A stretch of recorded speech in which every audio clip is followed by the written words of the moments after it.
Hey, what's going on? It's Chris Carino. This is the Voice of the Nets podcast as we get you set for the 24-25 season, marching toward training camp and the preseason. And we're going through some of the holdovers, a deep dive on some of the players that were with the Nets a season ago and now are going to play a role with the Nets going into this season. Joined by my longtime radio partner, Tim Capstraw, and of NetsDaily and Nets Digital, Lucas Caplan. Good to see you guys.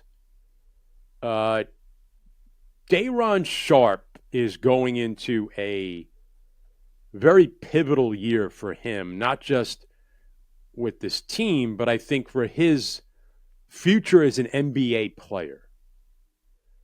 He is a jovial guy. We love talking to him. We love being around him. He certainly has identified what his NBA skill is. It's similar to what he was in college. He's an offensive rebounder. That's his skill. When you look at him, though, from an overall standpoint as a center, just 6'9", a little undersized, what do we need to see? We'll start with you, Capper. What do we need to see from Day'Ron Sharpe this year if he's going to not only have a future with this team, but have a future in the NBA? No, first of all, I thought he made a jump with his fitness last year. I thought he did a very good job. He was leaner, and that made a difference for him. And he worked on his body. I think he did a good job with that. He was clearly leaner, more bouncier, and he did that well. We know he's a great rebounder, a great offensive rebounder. Yeah, he just has a knack for it. Some guys have a knack, and he's got that down well. We know he can pass the ball well. He's got good passing skills. He's got a shot that could evolve, looks pretty good, and could evolve. What's he got to do? He's got to be so intense, so fit. He's 6'9" playing center. Maybe 6'9.5". He's got to be so alert. He's got to be a pro's pro now, too. He's got to do everything at an elite level as far as carrying himself, as far as being ready, as far as his approach on the bench. All those things, there's no margin for error. And when you're 6'9", 6'10", he can do different things. He's got to do everything at an incredibly higher level and do it every single day. You can't have off days if you're Day'Ron Sharpe, and you can't have off minutes on the floor.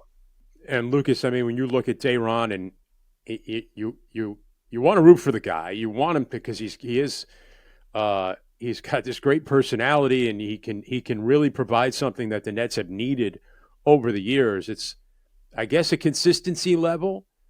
His numbers from offensive rebounding standpoint are off the charts. I mean, they're one of the best in the NBA. But I guess staying on the floor is something that he's got to fight for each night.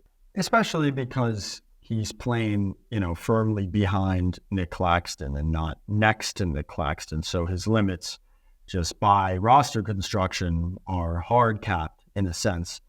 I agree with Capper's first point about his fitness level. I mean, he, has mentioned that growing into a man's body. I mean, he was drafted, young kid, gets older. You see it a lot. And it helped a lot of areas of his game. I mean, he's a bouncier, more explosive athlete. His chest, all that stuff leads to a higher finishing rate at the rim, a career high, shooting 64, 65% at the rim, as opposed to 60. And that could get even higher. But it is going to be doing everything, just increasing every level of his game. Because, yeah, he was a better finisher last year. He was a better drop coverage defender and pick and roll, but he needs to go up another level. He needs to be even more of a communicator on the back line, understanding what his role is in terms of being a quarterback on defense, understanding that, you might have to shoot close to 70% at the rim rather than 65, even though that is an improvement.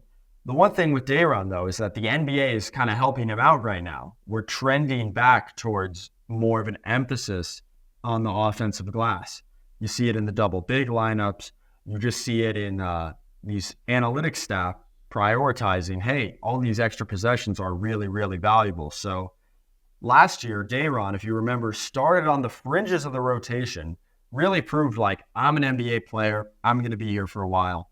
Now it's just about taking all those, let's say, C+, B- skills, turning them into B+ skills, and not just having an NBA career, but having a really strong, solid one.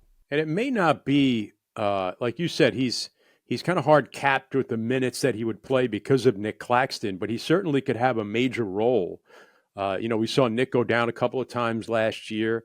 So he's got to prove that he can be that guy that steps up into Nick Claxton's role when Nick is not on the floor or Nick is not in the lineup, and not just be some sort of a plan B that we can go to, or plan C that we can try out if things aren't working for us. Like, he needs to establish himself as, I'm the backup center. I can do the things that Nick Claxton can do. And I think, I talked about this. I had a chance to talk with some of the coaches at one time this offseason. And, just the fact that Nick Claxton getting paid the way he did is a great example and a great little carrot stick for the coaches to put out there and say, look at what happens. You're a late first round pick. You're an early second round pick. In this case, Day'Ron, I think it was a 29th pick, 2021. Maybe you're not a great shooter. Maybe you're not a great offensive player, but you had some skills and you're relentless on the backboard. Look what you can become. Switch, play hard defensively. If you continue to progress and really come in, I think to your point, Cap, earlier, be in shape and play with so much energy that they don't want to take you out of the game. Like, here's what you can be. Here's the money you can make. Here's the kind of contract you can earn down the road if you do what we've kind of put out there for you. And it might not be for a guy like Day'Ron. Now, for Claxton, it was with the Nets. I mean, I'm the guy. There's nobody really above me. Once Jared Allen was gone, he became that became his position to grab and go out and get a big contract. If Claxton's there, Day'Ron may not have that. So he may be able to get that, though, with somebody else. So I think that's got to be the carrot stick that's out in front of Day'Ron Sharpe this year. I agree. I mean, he has a chance, but the energy with which he's got to play, he may be 8-10 minute a guy a game. It could really help the Nets, maybe 15, and just go in there and be an energy changer. He can do that offensively on the boards. He's done that on the boards. We've seen times when he's been that kind of guy. He's got to take that to a whole nother level. He's got to have that kind of approach, that attitude, that intensity, and focus at all times. And then again, every day, day in and day out, nonstop. And the game. You're right, Luke. Lucas, the game has changed. Offensive rebound is a big deal. It's just not corner crashing. It's just not guys coming in front.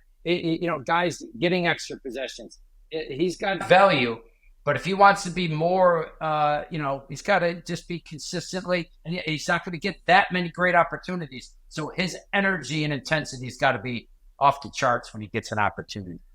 The other thing I would say working in his favor this year is that the skill many scouts kind of had an eye out for when he was at UNC, he can pass, and you kind of see it in these, here's a broken play or here's a sideline out of bounds. But, he was like a short roll guy. I make quick decisions. I enjoy passing the ball.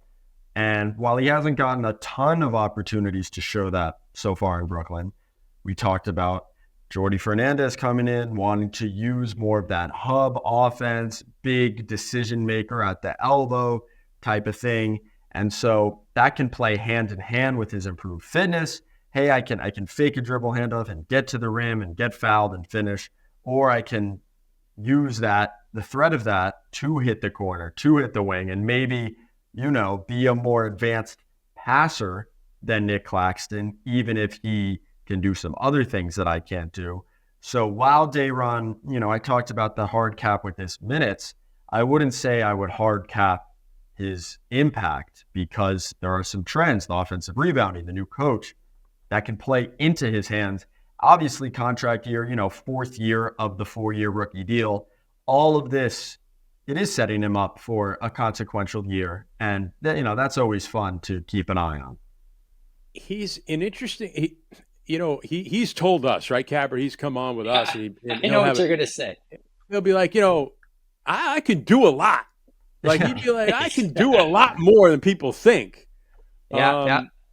And I think he's eager to show that. Sometimes he may need the green light.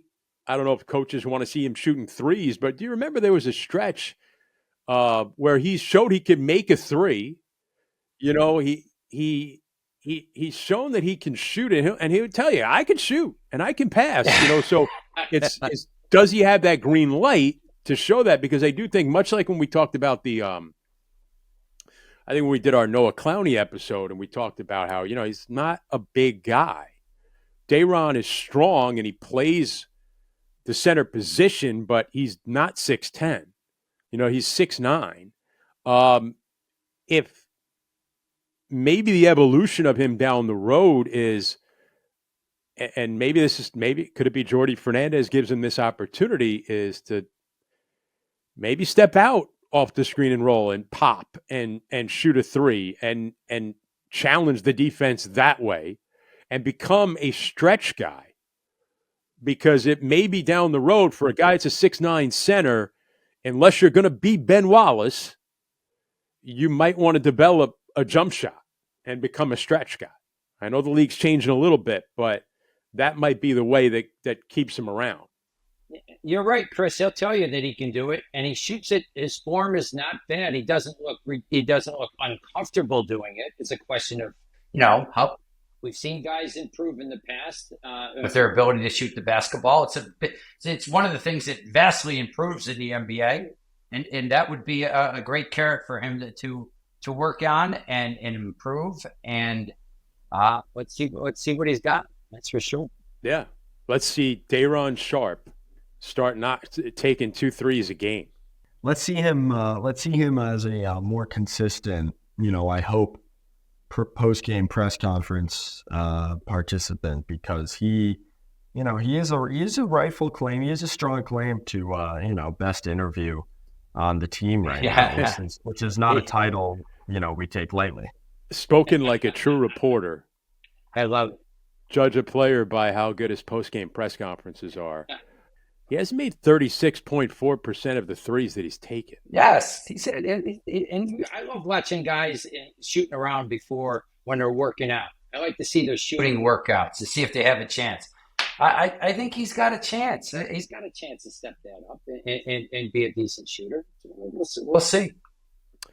Day'Ron Sharpe, interesting player to watch this year, and certainly a very important year for him. In his development and where he's going to be. Well, I kind of have the 5-year rule, right, Capper? Like I think guys are who they are after their 5th year in the league. Their 5th year in the league is when you see where a guy, who he really is, I think. So he's got a couple of years before that. He still can work out some of these things, but the opportunity, you have to get to year 5. You have to get to the opportunity to have a year 5 and where am I at?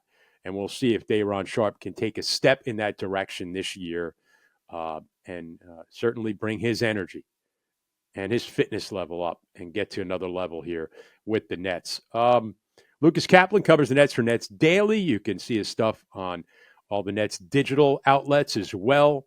Some really good stuff coming up throughout the year from Lucas. Thanks to my longtime radio partner, Tim Capstraw. Can't wait to get back to calling games with the Capper on the Fan. Come regular season, Nets in Atlanta take on the Hawks, and we'll be on the air with you from that one in Atlanta. This is the Voice of the Nets. Thank you so much for tuning in and listening. I'm Chris Carino. As we continue with our holdover series, we'll talk to you again next time. Thanks.